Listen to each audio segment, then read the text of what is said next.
दोस्तों आज 14 मार्च शुक्रवार है। आज होली और रमजान एक ही दिन पड़ रहा है। हालांकि कई लोग होली कल भी मना रहे हैं, 15 मार्च को भी होली है, तो इस बार होली दरअसल 2 दिन पड़ गई है। लेकिन रमजान का तय है कि आज ही रमजान पढ़ना है और आज ही जुम्मे की नमाज पढ़ना है। हालांकि हर शुक्रवार को होता है, लेकिन ये बहुत खास दिन है क्योंकि इस दिन 2 बड़े धर्म जो है भारत में, उनका सबसे जो बड़ा त्योहार होता है, पर्व होता है, वो एक ही दिन टकरा रहा है। अब इसको लेकर राजनीति जो चल रही है वो तो आप देख ही रहे हैं। तेजस्वी प्रसाद यादव और हरिभूषण ठाकुर बचौल की तूतू मैमे भी आपने देखी। देश स्तर पर, मतलब देशव्यापी इस पर विरोध हुआ।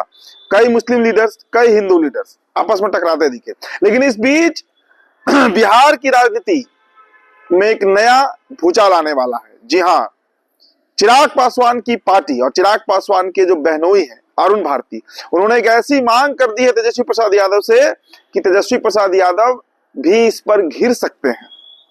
देखिए, मुस्लिम पॉलिटिक्स इन दिनों बिहार में शुमार पर है। मुस्लिम राजनीति अपने चरम पर है और इसका कारण है AIMIM की एंट्री। मतलब एंट्री तो है ही उनकी, और इसके साथ ही साथ कांग्रेस पार्टी जो है वो जिस तरीके से मुस्लिम वोट के लिए काम कर रही है, ये राजद के लिए सरदर्द बनने वाला है। अब देखिए अरुण भारती ने क्या मांग की है वो आपको हम बताएंगे, लेकिन पहले आप इतना जान लीजिए कि मुस्लिम वोट जो बिहार में 17% है वो आज हाशिए पर है।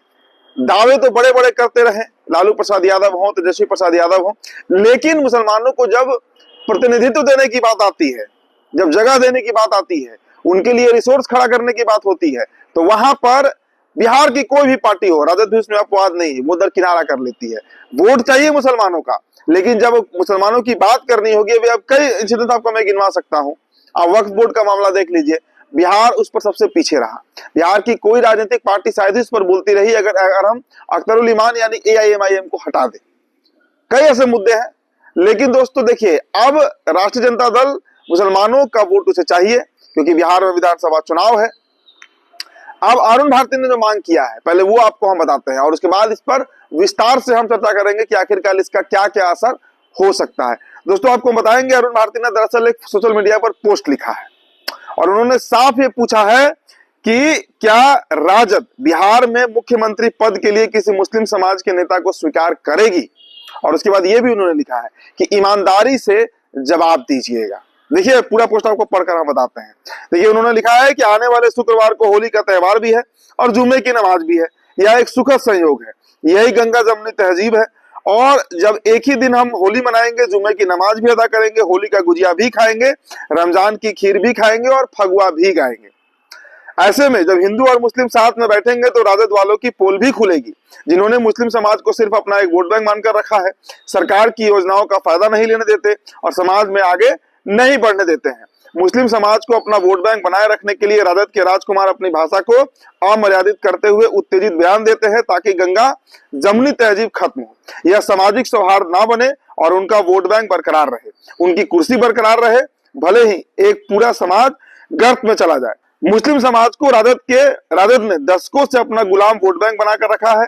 याद कीजिए 2005 में हमारे संस्थापक पद्म भूषण स्वर्गीय रामविलास पासवान जी ने मुस्लिम समाज से मुख्यमंत्री बनाकर बिहार के शीर्ष पद पर बिठाना चाहते थे और उसके लिए उन्होंने अपनी पार्टी में टूट को मंजूर किया, मगर वसूल से समझौता नहीं किया। तो क्या तेजस्वी प्रसाद यादव इस बात के लिए तैयार होंगे कि एक मुस्लिम बिहार का मुख्यमंत्री बने? देखिए बहुत बड़ी मांग है ये और इसका बहुत दूरगामी असर हो सकता है, क्योंकि 2005 हमें याद है जब त्रिशंकु विधानसभा हुआ था, हंग असेंबली हुआ था, जो फरवरी के महीने में चुनाव हुआ था। उस समय लोजपा यानी रामविलास पासवान की पार्टी को 29 सीटें आई थी, 29 विधायक थे।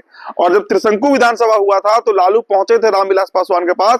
रामविलास पासवान उस समय किंग मेकर बनकर उभरे थे, लेकिन उन्होंने एक ऐसी मांग रख दी थी जिसके चलते सरकार नहीं बन पाई और बिहार फिर चुनाव में चला गया। हालांकि अक्टूबर में फिर चुनाव हुआ तो नीतीश कुमार मुख्यमंत्री बने थे, लेकिन रामविलास पासवान ने भी उस समय यह मांग रखी थी कि ठीक है, हमारा समर्थन मिलेगा आरजेडी को, लेकिन एक ही शर्त पर मिलेगा, जब कोई मुस्लिम सीएम होगा, कोई मुसलमान अगर मुख्यमंत्री बनता है। और अगर ये दाव चल जाता रामविलास पासवान का, और अगर लालू प्रसाद यादव किसी मुस्लिम को, हालांकि बैठा दो तो नहीं, लेकिन अगर मुस्लिम को सीएम बना देते तो आप मान कर चलिए कि बिहार का जो 17% मुस्लिम वोट है वो आज आरजेडी के साथ नहीं बल्कि रामविलास पासवान के साथ होता।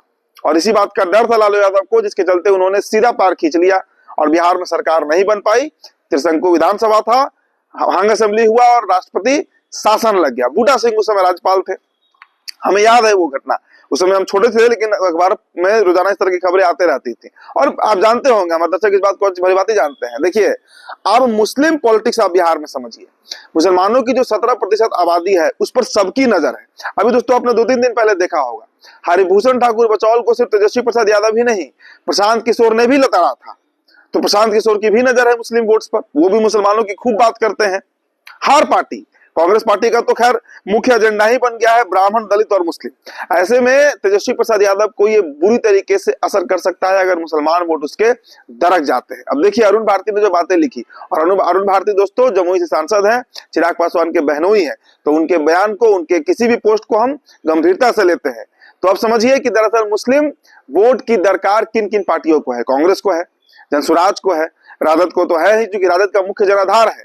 एमवाई में वाई से बड़ा हिस्सा एम का है। वाई 14% है तो मुस्लिम 17% है। लेकिन जब अब इस बार लोकसभा का आप आंकड़ा उठाकर देख लीजिए, 14% यादव है तो उन्हें 10 टिकट दिया गया, 5% कुशवाहा है तो उन्हें 7 टिकट दिया गया, लेकिन 17% मुसलमान है तो उन्हें 2 टिकट दिया गया। यहीं पर खेल बिगड़ता है। दरअसल आप जिस समाज की राजनीति कर रहे हैं, जिस जाति की आप राजनीति कर रहे हैं, जिसके बदौलत आपकी सरकार लंबे समय चली है, जो आपको खुलकर समर्थन करते हैं, उनको अगर प्रतिनिधित्व तो नहीं मिलेगा तो इस तरह की मांगे उठेंगी। और अरुण भारती ने बहुत गंभीर सवाल पूछा है कि तेजस्वी प्रसाद यादव बताए, भाई लोकतांत्रिक अगर पार्टी है राजद, तो किसी मुस्लिम फेस को आप आगे कर दीजिए सीएम के लिए।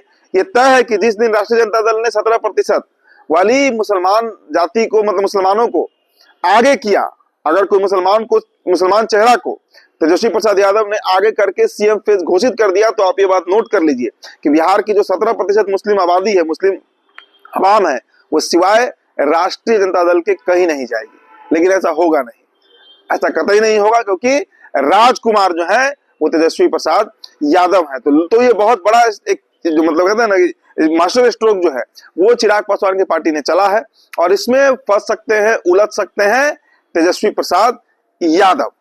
तो देखिए, एक नए गठबंधन की जो बात होती है बार बार बिहार में, कि Congress, BSP, Azad Samaj party, AIMIM, और हो सकता है कि उसमें जनसुराज की भी सहभागिता हो भविष्य में। हालांकि अभी इस पर कुछ नहीं कहा जा सकता है, लेकिन एक तीसरे मोर्चे की तैयारी तो जरूर चल रही है, और उसमें सबसे बड़ा हिस्सेदारी मुसलमानों को मिल सकता है।